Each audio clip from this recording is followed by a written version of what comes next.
BFM Business, Intégral Bourse, 15h, 18h, la bourse en temps réel. Alice Labouze est à présent avec nous pour parler santé à travers le fonds santé que vous gérez chez Trecento Asset Management. Bonjour Alice. Bonjour Grégoire. Présidente de Trecento, un mot du marché là. Vous dites quoi? Vous êtes contente de voir une séance de correction aujourd'hui? Ça fait du bien, des moins 4, moins 5, ça peut faire peur là. Mais c'est de l'aéronautique, c'est de l'automobile, c'est du plus 40% en 3 mois tout ça.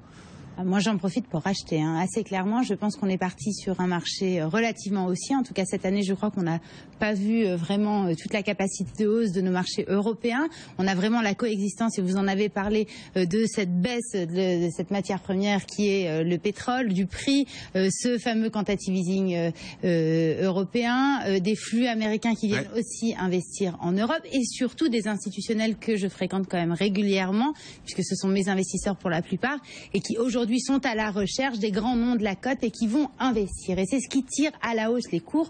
Aujourd'hui, on est sur des valorisations en Europe à peu près équivalentes à la moyenne historique des différentes sociétés, avec parfois quelques exagérations, parfois quelques sociétés sous-valorisées. Néanmoins, je crois qu'on va aller vers une exagération des valorisations, et on devrait aller dans la fourchette haute compte tenu de tous ces éléments. On n'aurait pas donné cher en décembre de ce scénario. Néanmoins, aujourd'hui, on réalise qu'effectivement, tous les vents vont dans le même sens. Il n'y a pas vraiment de vent contraire qui viendrait diminuer cette hausse des marchés. Donc profitons de cette journée pour acheter pourquoi pas de l'automobile et un peu d'aéronautique et évidemment de la santé. Bon, des moins 5% sur Airbus, effectivement, ça fait un moment qu'on n'a pas vu ça, et voilà, c'est peut-être des portes d'entrée là qu'il faut savoir saisir. Voilà pour le marché. Alors la santé a très bien fait aussi. Enfin, je veux dire, voilà, ça fait partie des valeurs de croissance, de qualité, qui apportent de la visibilité. Tout ça, qui satisfont beaucoup les investisseurs. On a la santé animale aussi, Alice. C'est vrai qu'on en parle moins avec vous. Il y a Virbac aujourd'hui. Alors Virbac qui a publié. Virbac, ça fait partie des valeurs qui étaient au plus haut ces derniers temps. Peut-être un peu cher. Il y a, semble-t-il, un petit truc dans la présentation des résultats, peut-être dans les perspectives, là, qui passe pas auprès du marché, puisque le titre Virbac là est quand même lourdement sanctionné. Tout à l'heure, c'était moins 10. Alors ça s'est un peu repris. Là, c'est moins 7 maintenant, moins 7,5 quand même sur un titre comme Virbac, ça fait mal.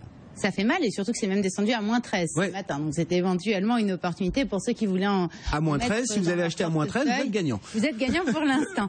En fait, Virbac, juste pour resituer, 2 milliards de capitalisation boursière, une société française dans la santé animale. Ça a été créé par un vétérinaire de la région de Nice en 1968 et introduit en bourse en 85, je crois, donc à Paris. C'est une belle société familiale. On est à peu près à 50% du capital détenu encore par la famille. Et donc c'est pas si commun que ça, donc ça mérite d'être souligné.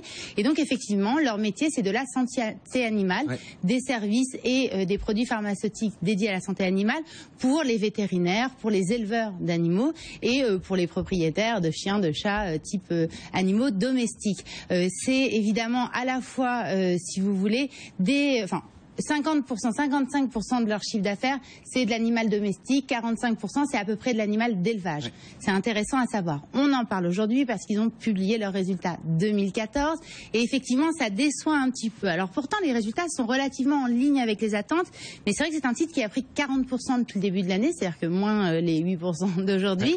Bon, ça fait quand même 32% depuis le début de l'année, c'est plutôt pas mal. C'est pas une énorme valeur, donc évidemment c'est des valeurs qui en ont un peu plus sous le coude, qui peuvent un peu plus monter sur un marché aussi. Mais c'est vrai que c'est significatif. Qu'est-ce qui inquiète aujourd'hui?